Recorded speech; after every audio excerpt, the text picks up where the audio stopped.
past experience, of course, includes public school teaching, teaching in a classroom, administrating. Now there's a scary job. And working with homeschoolers. And I have enjoyed working with homeschoolers. There is not a more dedicated, committed group of educators on the planet, in my opinion. So give yourselves a hand. Right now, I'm serious. I'll give you one too. You know, homeschooling takes a commitment, but it also takes a commitment to step out into some pretty unknown territory for most people.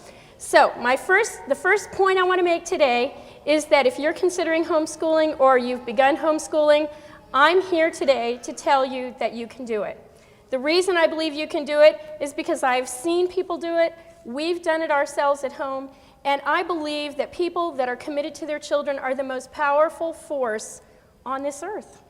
A parent doing what they think is best for their child is the most committed, unmovable, excited, determined person on the planet. And so you all are that group. And so I want to start by encouraging you that if you're considering homeschooling, please don't give in to the thoughts or concerns or fears that might have already crossed your mind. And we're going to talk about that a little bit. As a teacher, I know that there are things that our society equates with being a good teacher and learning, right? You have to have certain skills. And skills are good in the classroom. Without certain skills, you're pretty much in trouble in the classroom. At home, I think the chief skill I think a teaching parent needs is that sense of commitment. If you have that sense of commitment, it can carry you through learning to do things like read. Do you know how scared people get when they consider teaching their child to read? Oh, I see some shaking of some heads. Yes, it is. It's scary. It's intimidating. I mean, we think only experts can do it.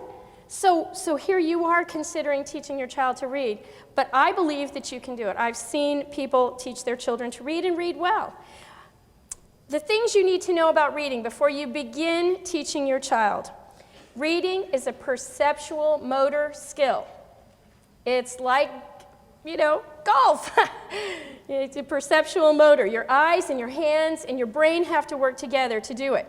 Some people, as you may know, are very, very good at perceptual motor kinds of things, aren't they? Naturals, we might call them. And many children will be natural readers. They'll just pick it up. You can't stop them from reading. Have you ever met a child like that? You're walking around, they're reading billboards and box tops, and you know, everywhere they go, Mom, that says, you know, and they're reading to you. And you're saying to yourself, but I didn't teach them that yet. Ah! They're learning out of order, oh no! It happens. Learning happens naturally. That's good news. Yes, it is. It's good news for those of us who are attempting to homeschool our children, because if learning is a natural process, which I believe it is, then you have that natural process on your side. Learning is not a process of stuffing things in your child's mind, okay? It's not the job of a teacher or a school to take a certain amount of knowledge and cram it in. The job of a teacher or a parent is to introduce things and allow the child's mind to grab them and absorb them and take them in and put them into practice, okay? The very existence of our brain shows us that they're meant to learn. Babies learn. Isn't it cool? You don't have to teach a baby how to start trying to imitate sound. If they can hear, they just do it. Okay? So learning is not something you impose on someone else. It's something that you assist a person in doing. So you're an assistant to this process. This is good news because that removes the burden from you as being the only person giving your child information. Your child will learn to read, and learn other things just by being in the environment around them. Now, that means that part of the time you're going to feel so proud of what your child accomplishes, and part of the time you're going to say, where did they learn that? I didn't teach that to them. How did you know that? Oh, I don't know, I just learned it, Mom. You did? Yay! These are good things, yay! Okay. There's one other activity I want you to do. Now, this is a movement kind of thing, so I know adults get real stressed with movement things, but this is important. It's an important activity. I want you to take this one home with you. Practice it frequently with friends and family, even your children, if possible. I taught this to my children a long time ago. It was a good thing I did. I want you to take your right hand, that would be this one, for those of you who are tactile learners, and I want you to lean forward. Lean forward. Now I want you to pat the person in front of you on the back. That's one of the most important acts you can do as a homeschooler, and one of the most important things you need is encouragement. Okay, encouragement. You're not always going to get it from the world outside you. You may know people aren't going to drop by and applaud your homeschooling. Very few surveys are going to come through your home. Visiting dignitaries probably won't show up to see how little Johnny's reading. Okay? So you have to encourage each other. Husbands and wives have to encourage each other, and as children get older, I'm here to tell you that they will encourage you. And when your child is old enough and able to thank you for what you've done for them, you will know that homeschooling has been successful in your family, because there is nothing more rewarding than your child actually being able to give you a hug, as my children have done, and said, "Thank you, Mom, for all your hard work." Okay? So, little touching moment there. It is for me. When my children thank me for what we've done for them, that's the goal of this. Not only to build educational skills, it's to build a sense of family. It's to build the bond between you and your children, and it's to build caring, competent individuals. As we train our children up, we want them to leave our homes able to go out and do what they are called to do in their lifetime. And so that's our goal, is to prepare them for that. So now you have that all-important encouragement skill down. I'm very proud of you for that. Let's talk now about the specific skill of teaching your child to read. Like I said, this can bring grown people to their knees. I have seen women weep and worry and cry, and because teaching reading seems like the most daunting task that you have ever faced. You've brought them into the world, you've made it through labor, you made it through toddler years, and now they're supposed to learn how to read, and you're the only party left to do it. So it seems like you're carrying this giant burden. But the point actually is that as we teach our child to read, we are going to assist them in what is a very natural process. Okay? We are assisting them in a very natural process. There are some things you can't make a child do sooner. You can put a child on a bike. Y'all that taught your children to ride a bike, you can put them on the bike, you can show them how to pedal, and you can give them a push. But if they're not ready, what happens to the bike? It's Wipeout City, right? We've got the Band-Aids and the whole thing going on. So if your child is not ready to read, there is nothing you can do to make it happen sooner. I know this is hard. We want to make things happen sooner sometimes. But this is not a skill that can be rushed. Now, that should relieve you a little bit, because if it's not a skill that can be rushed, then it's something that your chief goal is to determine where your child is in the process of gaining reading skills.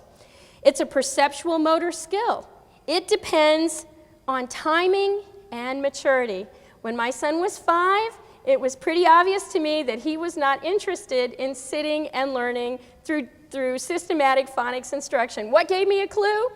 Oh, let's see. It was all the time he spent outside with sticks and chasing balls and dogs and small butterflies and birds. And he loved to be read too, but he was not ready to be part of systematic reading instruction. As time went on, here are some clues on when you begin. Mom, what does that letter say? Ooh, you want to know? Now, we usually take that clue and just go completely bananas with it. He's ready to read. Buy the books. Bring him out. The table's loaded all of a sudden with all these materials. The child is like, oh, what did I do? Oh, no. That's not your goal. Your goal is not to bring on, this onslaught of materials to fill his mind. Your goal is to gradually help him become more and more aware and more open and interested and involved with reading. Usually, when a child begins to show an interest in reading, we overwhelm them, don't we? That's what we like to do, Oh, he's ready. Yay, he's going to work 3 hours a day. We're going to read at night. We're going to read on the weekends.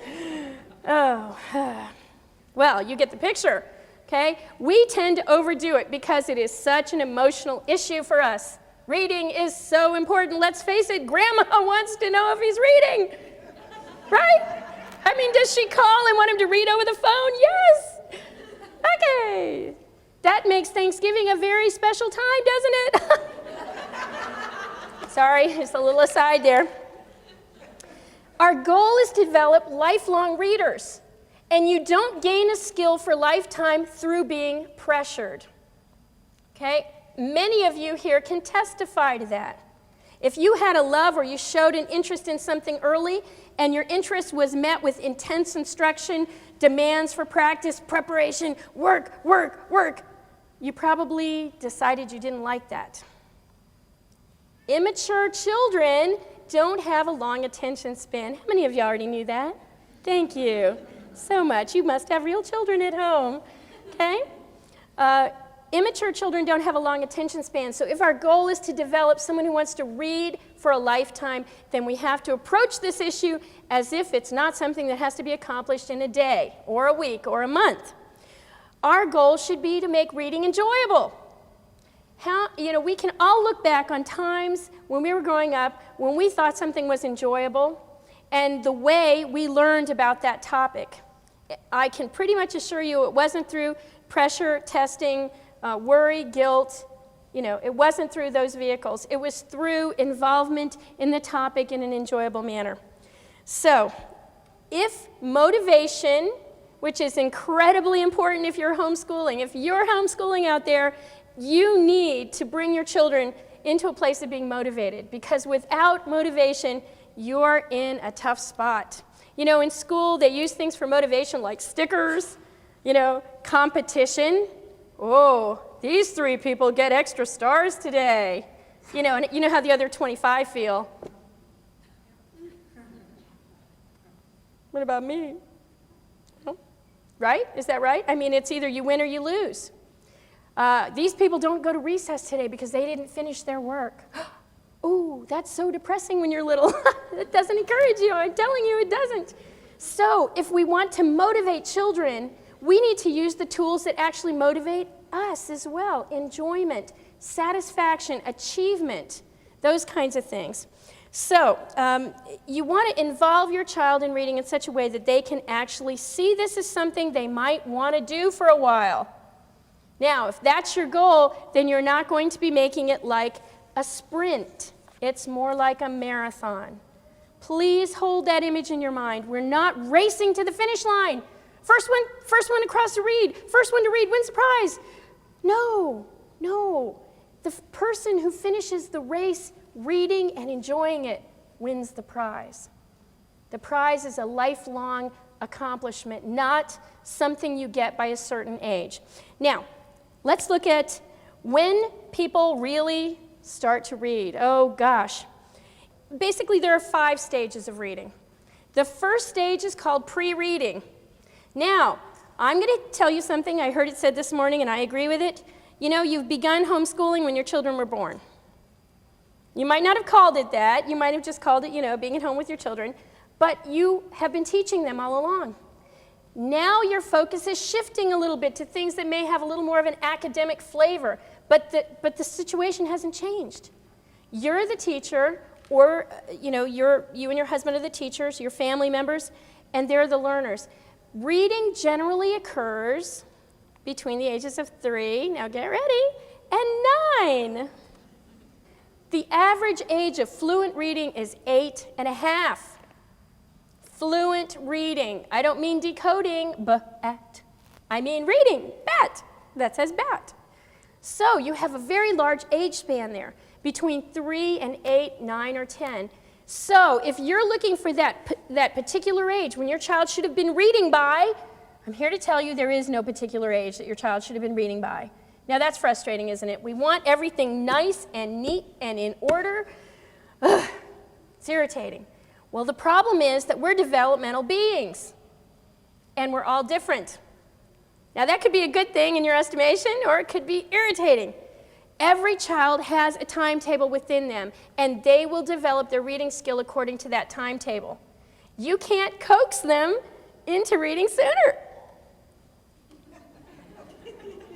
You can't bribe them into reading sooner. Okay, you have to wait until their timetable allows them the maturity and the skill to do it. Now, what do you do during the pre-reading stage? It's very important. You do real things. I know this drives us crazy, doesn't it? We want to get a book and a workbook and we want to be done with it, don't we? That's just what we want to do.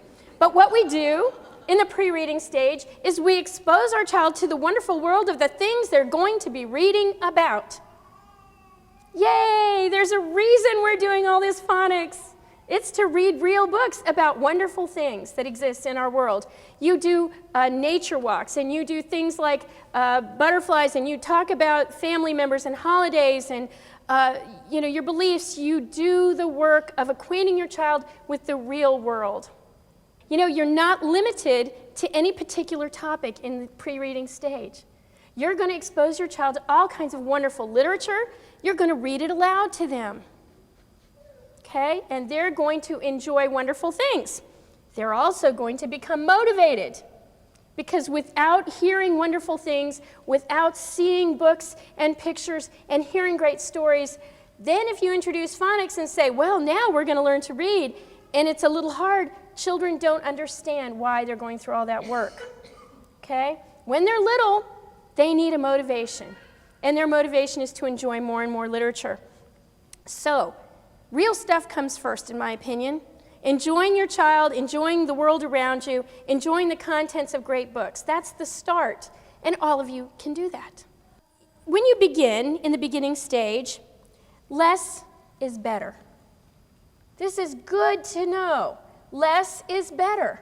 Here's the point. If I was going to teach you the parts of the engine, and I took an engine apart on the floor and I laid all the parts out and said, this is the engine, learn the names. Bye, see you in 20 minutes. You would go, oh, I never learned all that.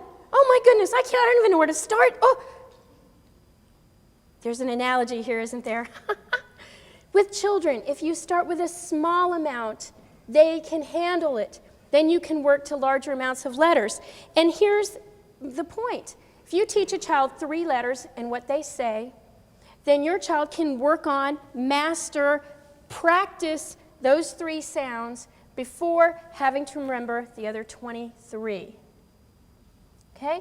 Your child does not need to know the alphabet and all the sounds of the letters before you begin to teach them to read.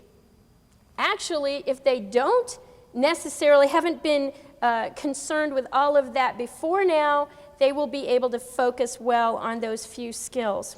Start with what's most familiar to your child and work out. What is the most familiar word to your child?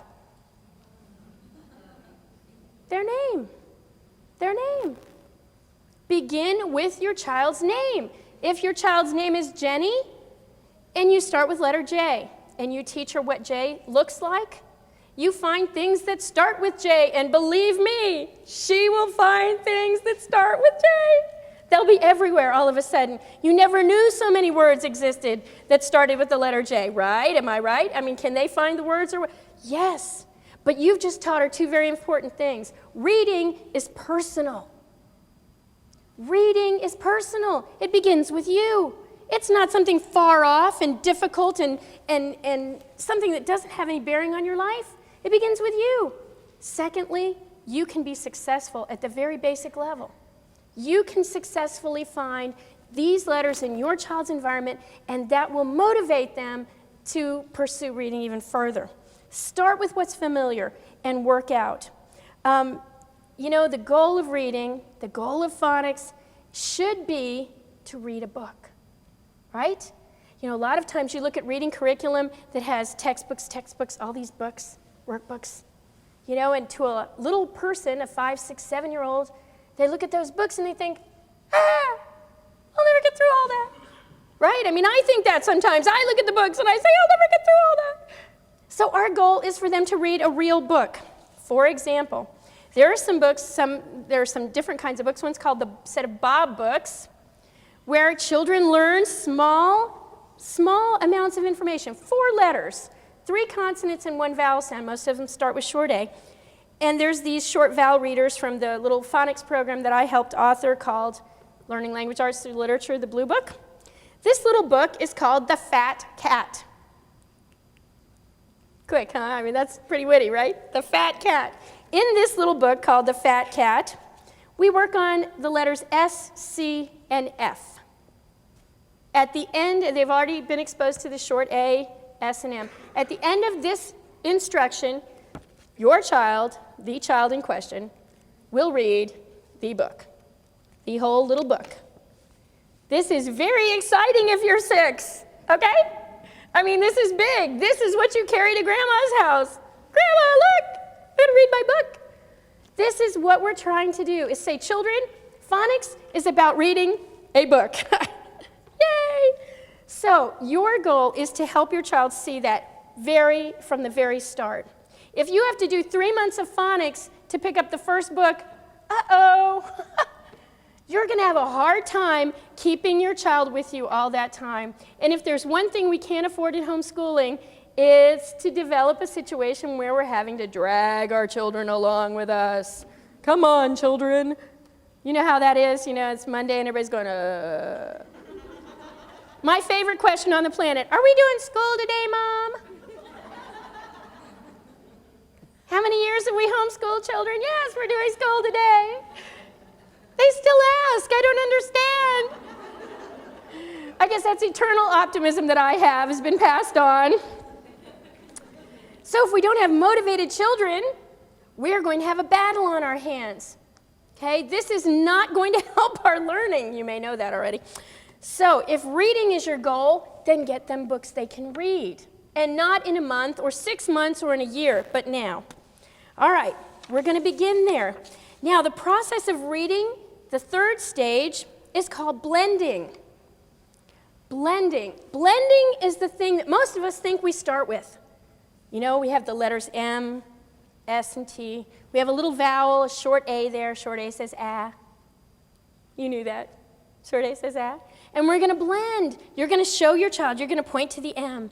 This is at, mat. Okay? Obviously, it'll take them a while, you know, to get the hang of that. You're going to do it 8 million times. Just thought I'd point that out, okay? You know, there's a lovely day when children are learning how to read. You can always tell the mother of a child who is learning how to read, okay, because they speak slowly. They are very articulate because they are reading phonics books all the time. Aren't they? Is it? See? You talk to your friends like that, don't you? Oh, good. Yes. Well, in your process, you watch your child read, and you're doing this for the 30th time, and you're saying, b-at, b-at. The child is saying, b-at. In your mind, you're going, bat, the word is bat. I can't take it anymore, it's bat. You know, and he finally gets it, he says, bat, and then the next line, the word's there again, and he goes, b-at.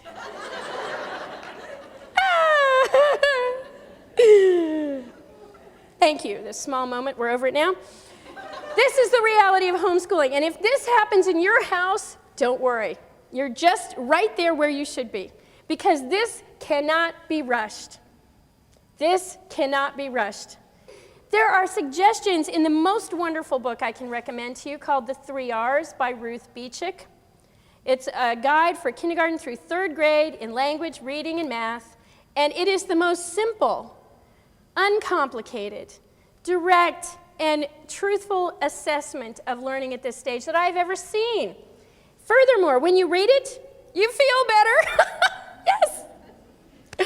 It's also very important for you as a homeschooler to get some encouragement, isn't it? So this is one of the tools that can really encourage you. All right, you take a book like that. It shows you the letters that you're going to present and the order that you present them in, so that you have a roadmap and you know where you're going. Now, if you have such a system, you have a chart where you can look and see the letters that you're aiming towards, then you can prepare a plan. You can be prepared to take your child on that journey. Now, I will tell you one thing. We like everything all neat and you know, packaged up, but your children, again, will jump ahead of you. So irritating when that happens, but they will. They'll jump ahead of you and they'll learn letters you haven't taught. They'll learn sounds you haven't taught. Gee whiz. And they'll learn how to read words you haven't even, instructed them in yet. Now, I've heard questions before, well, shouldn't I go back and teach them the phonics rule? I say no. You're surprised that I say that, right? If a child's mind has grasped something, that's your cue to move on. We need to take our cues from our children's abilities. When they show us they've gotten something, your response needs to be, yay, we'll move on now. We don't have to worry about them understanding that skill. They'll take that skill and they'll apply it. Ooh, in ways you didn't even suggest. Yay! So they'll do the things that you haven't planned for them to do. That's how this natural process works. When something is natural, that means you don't have to instruct every step of the way. There are natural processes and understandings that will take over. Reading is like that. Children that I thought would read early when I was teaching ended up taking longer than others. Children I didn't think were going to ever read. Of course, you've never met a child like that, have you? I have. They look at you like, read? Why? Why do I need to read? Those children, all of a sudden, one day, it would dawn on them. The connection, it's there. I understand what these letters say. And they would read. We always, of course, celebrate this process, and I encourage you to do the same. If you have a child who's become a reader, oh boy, we clap for a lot of things. What can I say? If you want to encourage and motivate your child, then you need to be a cheerleader.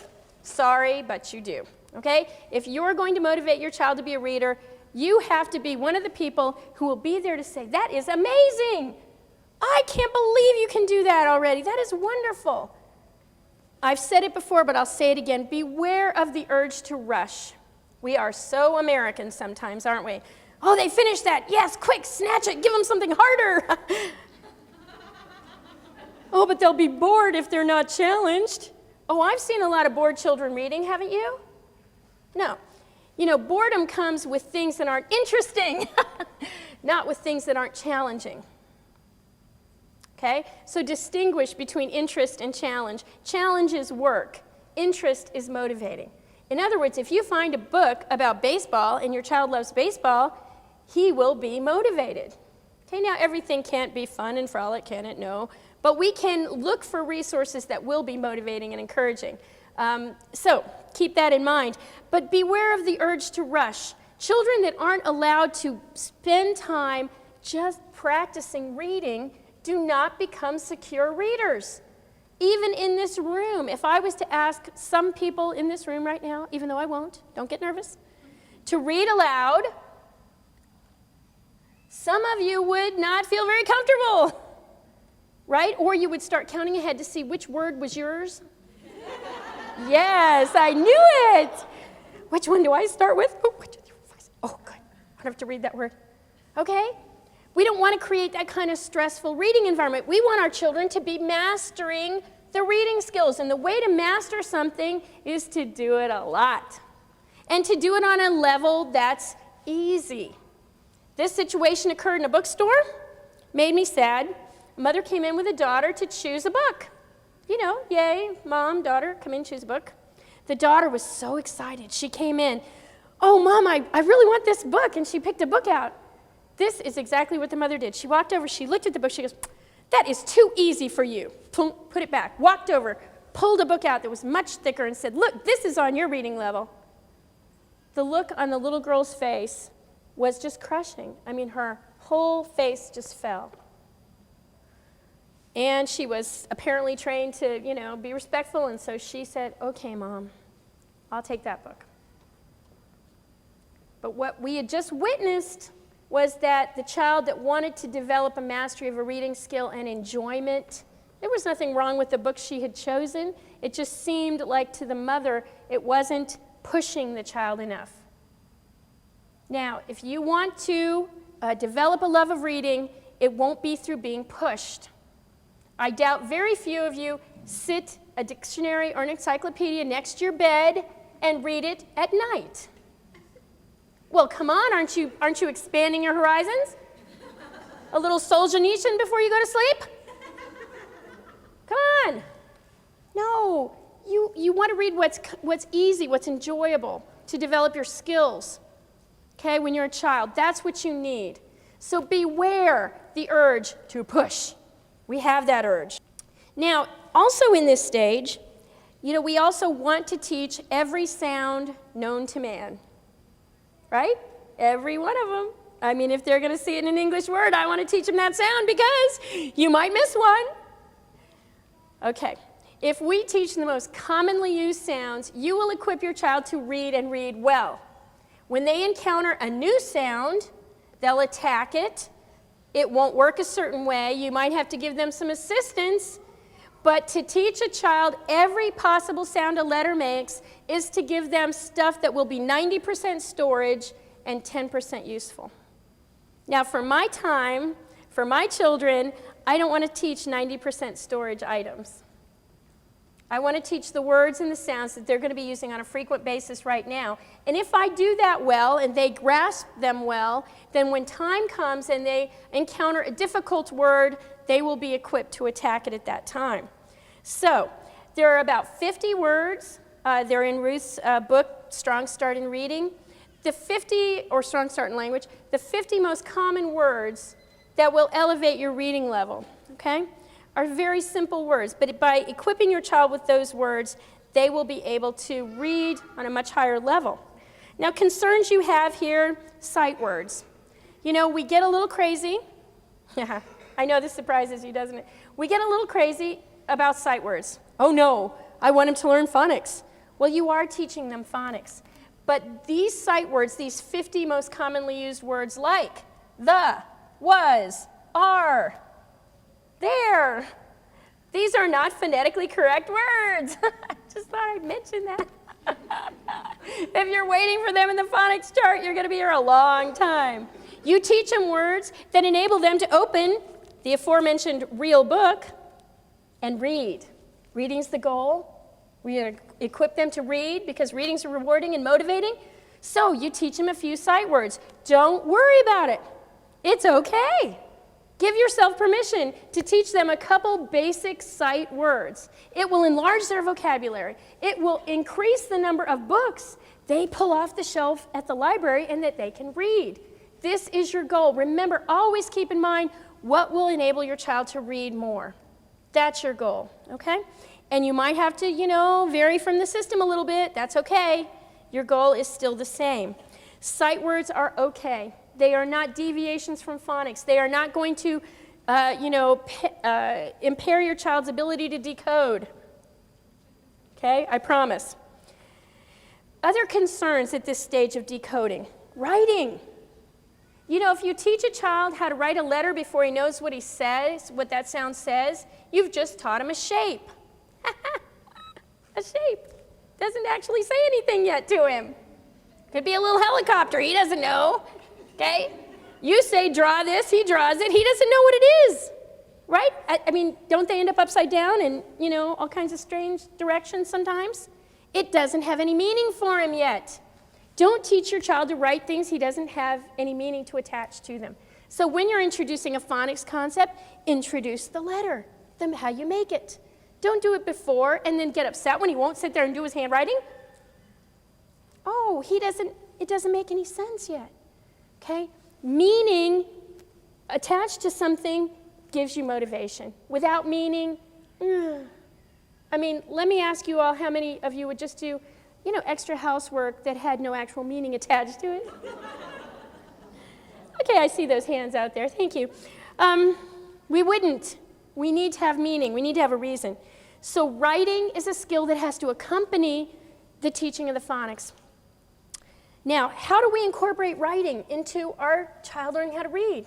The best way, I will never forget my little 4-year-old sitting there pulling different books she loved off the shelf and copying the words on the front of the book. She loved to do that, loved it. And that was how she built her early writing skills, was just by sitting and copying. Copying, and then when they're older, dictating words, then phrases to them, are the most effective way to enable them to see the relationship between reading, yay, and writing. That's why we do these things, We want to give them an understanding of the purpose. Spelling, ooh, dare I say that word? Where our pulses are probably racing right now, aren't they? Spelling, We all worry about spelling, like years ago we used to worry about grammar. Spelling is a skill that some people are very good at. How many of y'all know that? Visual memory. Let's hear it for those with a great visual memory. You remember words you saw 10 years ago. Okay, there are words I saw today that I don't remember, okay? I don't have that skill. So spelling is another skill that's going to be great in some people naturally and seemingly absent in others, okay? It's like, you know, that perceptual motor skill we were talking about. Spelling is a skill you can acquire. It can parallel your reading ability. It can be better than your reading ability in some people, and it can be lower than your reading ability. Most people's spelling ability is lower than their reading ability, isn't it? Okay, that's why we have things like spell check on computers. I thought I'd bring that up. Thank heaven for spell check. Spelling is a skill that we tend to think of as very in a box. Spelling is in a box. You open the box. You get out the list. You hand out the list. The child memorizes the words. He spells them for you on a spelling test. And then what usually happens? Thank you, he forgets them. They're never there again. You never see them in his writing or her writing. So spelling has to be something that we intimately connect with reading and writing. How do we do that? We do that through pointing out words when a child is reading. Look at that word. That is the word there. Well, we saw another kind of there the other day, didn't we? T-H-E-I-R. It's not the same as this one. They mean two different things. You know, you don't have to have a lesson to teach your child. Did you know that? If you teach your child incidentally as things arise, it'll be more effective. Plus, you'll feel, you know, more like you're doing an ongoing process with your child. But spelling is something that has to relate to reading. So if you want to build a speller, build a reader. Okay? If you want to build a speller, help a child see that their writing has a relationship to their reading. Reading is the other side of writing, as my friend Ruth Beechick says. Okay?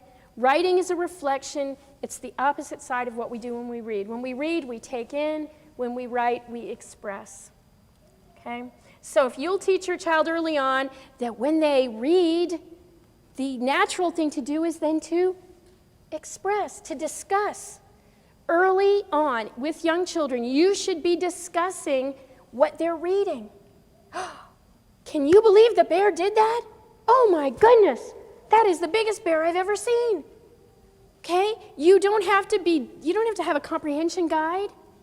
You don't have to have a teacher's guide to say, oh my goodness, did you see that? And they'll go, yes, it was amazing. You're doing a comprehension discussion right now. Okay? If you tell a joke and they get it, they're comprehending. Yay! Okay? That's comprehension. It's not something difficult and mysterious. It's not a skill that you have to go find a book to teach. Comprehension is what we do in daily life. We discuss, we read the paper. Oh, can you believe this? And we discuss. Okay? And then the next step, the natural next step could be that we could write. Please don't ever ask your child to write when they're young if you haven't discussed, because that's how they formulate their thoughts. When you're older, you do outlines, you do notes, you rewrite, you do 1 draft, 2 drafts, 3 drafts. When you're young, you formulate your thoughts through discussion. Yay! It's easier that way, isn't it? And they can tell you a lot of things. You may want to stop. You know, children will tell you a lot of things. You all know that? They'll talk about anything. My daughter's an auditory learner. That means she has to talk to learn. I wonder where she gets that. Sorry. Can't help it, just natural. And so when I ask her a question, she will say things to me like, oh, you mean what happened after the little girl came to the house? Oh, yes, that's what I mean. So she uses her language to reformulate the question, to solidify in her mind what it is I'm asking her. Reading is connected to language. Don't make your child go read silently, answer questions silently, and then expect there to be great levels of thought. It won't happen. Okay?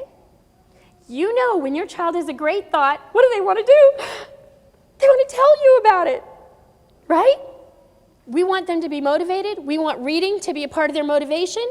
So if they're excited and you go, honey, not now, all the time. Now, every now and then we have to do that.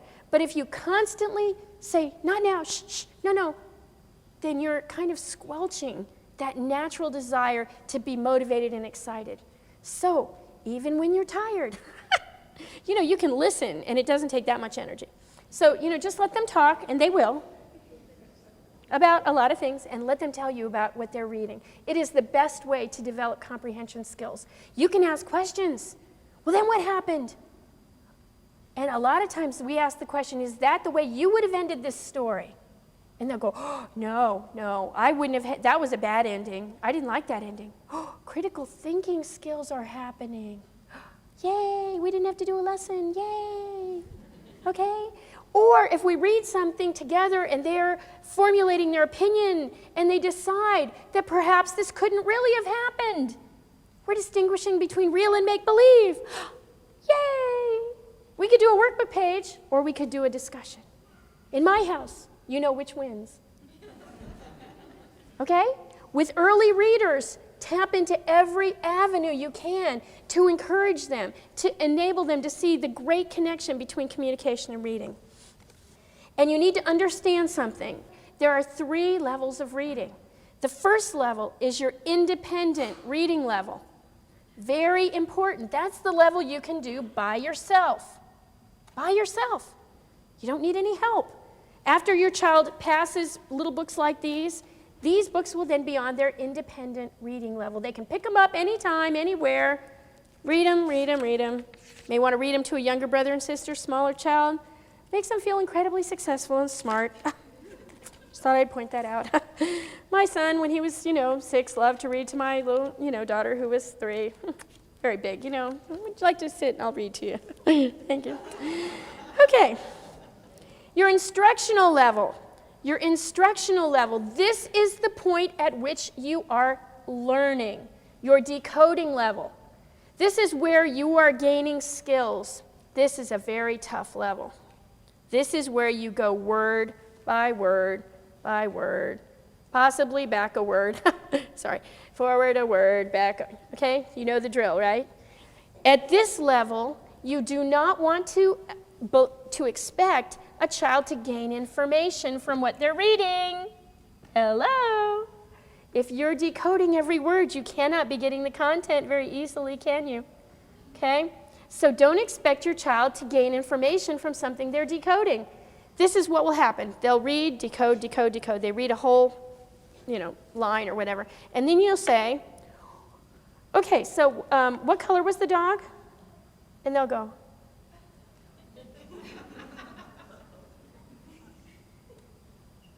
dog? And you'll go, we just read a whole sentence about a dog and you don't know what you read. Why? They weren't focusing on the meaning. They were focusing on the letter sounds. Okay? So if you want your child to gain meaning from that and they're still decoding at that level, you read it to them. It's the only way they're going to take the meaning away from it. Okay? Be a reasonable reading teacher. Okay? Don't expect things that are beyond them at this point. Instructional means they are decoding every word. If you want them to get the meaning, you need to tell them. Then we have the frustration level. This is where we're not decoding, okay?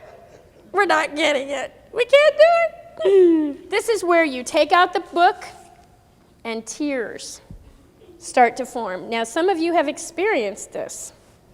And when you see the tears, part of you wants to say, oh, come on now, just get over it. Just get busy. Just work harder. Just do something so you don't do that. Oh, we're back to page 1 of my notes. Yes. Time and maturity.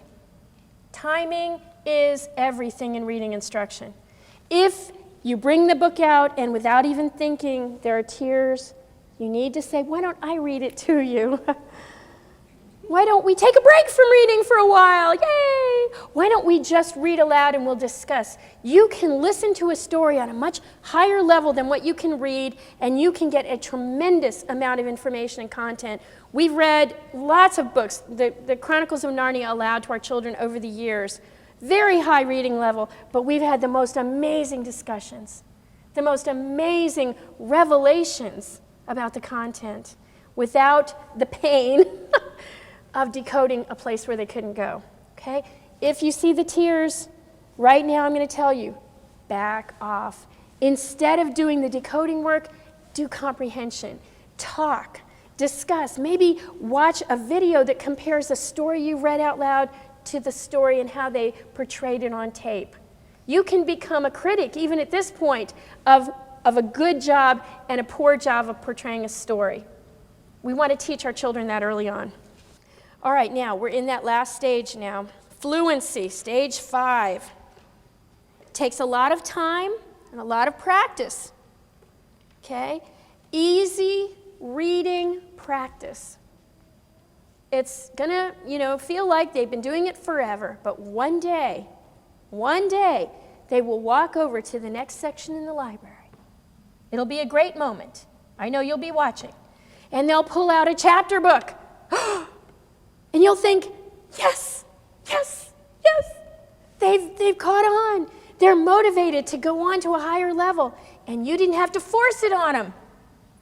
Now, you may have to wait for a while. If you have a boy, you may have to wait a little longer. It's okay. They have books on baseball. It's good. Okay? All right. You will move on when they're ready. You'll allow them time to practice, time to solidify those ever important reading skills. Now that we're at the fluency level, now that your child has learned to read and fluently read, and I don't mean star, star. I mean they look at the word and they say, the big star was shining. That's reading. This is decoding.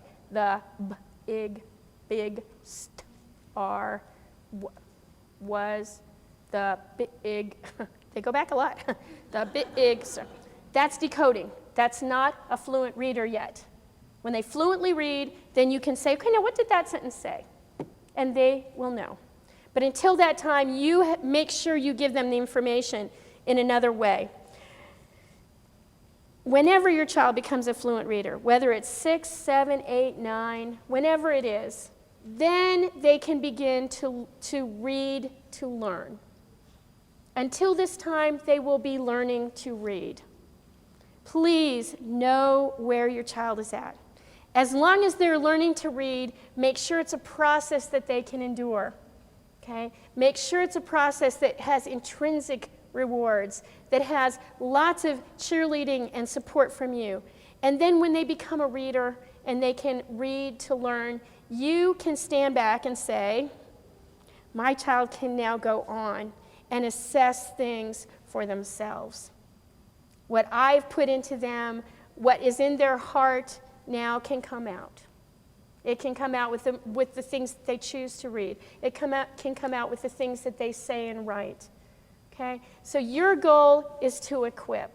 Your goal is to guide. And one of your biggest goals is to encourage and support. Okay? When they become children who read to learn, then you can enjoy the fruit of this long, okay, I'll give you that. It's long sometimes. But this long and very fruitful process. If you'll hang in there, if you'll trust that part of them that is naturally going to learn, you'll know if there's a reading problem. Let me just say this. You will know if there is a reading problem. You won't need somebody else to tell you. You will give it time. I hope you will give it time. And then you will seek someone else's opinion. There are many people in the homeschooling movement who've written materials about reading problems. There are people in your support groups that have information, possibly your school system, depending on what your relationship is like with them. There are resources out there to identify a true reading problem. But short of that, trust what's in your child and trust yourself and relax. Easy for me to say my children can read, right? Okay. Took a while though. just relax and enjoy the time you have, because you are going to witness something that teachers have been privileged to see for years. You know the joy on a child's face when they read the first time? You're going to be the one sitting there. You're going to be the one who's going to get to see that smile the first time they read. So don't pass that opportunity up. Thank you very much. Debbie and I have been friends for a long time. We both know the classroom scene, and we both know beginning reading quite thoroughly, and we both think that you parents are well qualified to teach your children to read. I like a story that Debbie tells about her daughter's first reading, and she didn't tell it here, so I'm going to tell it. One day when Ashley told her she wanted to learn to read, then Debbie got out a little book. They're called Phonics readers, and you can find them around by different publishers, and they just have a few pages, and you only have to know a few sounds. You have to know "a" and about 3 consonants, and you can read the whole book. So Debbie taught Ashley how to read this little book, and Ashley was thrilled. And Debbie said, tomorrow we'll have another lesson on reading. I should say that Ashley was 4 years old at that time. And she looked at her mother with big eyes and said, "Oh, I just wanted to learn to read one book." And she did go around then with that book, reading it to anybody who would listen for days and weeks, I think. And Debbie was kind of taken aback by that answer, but at least she was smart enough to not get out the second book on the second day and keep pushing like that. And so if you realize that's the way learning always is, it kind of goes by spurts, and you have to pull back. And we get so linear in our American thinking, and we just want to push them forward each day and don't give them time to enjoy what they've learned and consolidate their learning. So you contrast Ashley's experience with the experience of children who are required to learn up to 70 phonograms. Now, phonograms means that's a spelling, either a single letter or a combination like TH. And moreover, they have to learn several sounds for some of those phonograms, like A says a, and ah. And then they have to learn rules for using them and so on. So I like this system where you begin with only a few sounds and then you begin using them. And you'll find books out there that do that, and they're called Phonics readers. You wouldn't even have to begin with "a" like in a reader. If your child's name is Don, well, you would maybe begin with the "ah," or even with the "d." And if the child's name is more complicated, like Michelle, you still could begin with "m." Teach them that "m" sound, and look for other words that sound like, that begin with a sound like Michelle. So that's just the kind of natural thing that you do as you're playing with your children anyway in the early years. And you can just continue in this natural system. You don't have to really get into formalized daily lessons. Now, if you can read, you can teach a child to read. There's nothing secret out there that you don't know. You know enough, all the phonics you need to know to teach a primary child to read. And it really doesn't matter what order you teach the sounds, and you can just teach them on the spot. If a child asks, what does this say? Or you can teach here and there in a book that you're reading aloud, just show 1 or 2 of the beginning letters. There isn't any secret system that you need to follow in sequence, and there is no need, I want to emphasize this, there is no need to spend hundreds of dollars on a television-hyped phonics kit. For most children, the reading is just going to grow naturally, and at the same time, you're building strong bonds with your child during this learning time. You enjoy books together, and you're the one that has the pleasure of seeing the child begin reading, just like you had the pleasure of seeing them begin walking. Now, for about 10 to 20% of the children, you might have to look into various kinds of reading problems that slow down their learning, but that's another topic that another speaker on these tapes covers. Now, if you prefer not to go entirely on your own, you just think you can't do that, which everybody thinks, you could purchase a beginning reading program that looks usable to you, and you can tell if the child's ready by trying out the first lesson or two. And if you can't get them, then you back off for a few months and try again later. But after the child has a start, then I strongly urge that you do not use reading textbooks. They slow down the reading progress and they give children an incorrect idea of what reading is. Use real books, and for about 2 years, use very easy books to build the fluency. These easy books actually work better in building the fluency in phonics and better for building the knowledge and vocabulary and better for developing enjoyment of reading. They're actually going to read a lot more pages each day that way and get more practice on everything. Don't worry at all about the grade level of the books, just keep reading. Lots of books on any topic. And also continue to read aloud to the child because this is one way that he can enjoy books beyond his reading level. Everybody worries about teaching reading, but everybody in the end manages to do a good job. So relax and savor these wonderful days with your children. Millions have taught their children to read, and you can too. Time seems to fly, oh, the years pass so quickly now, like sand through your fingers. You hold it once and then it's gone.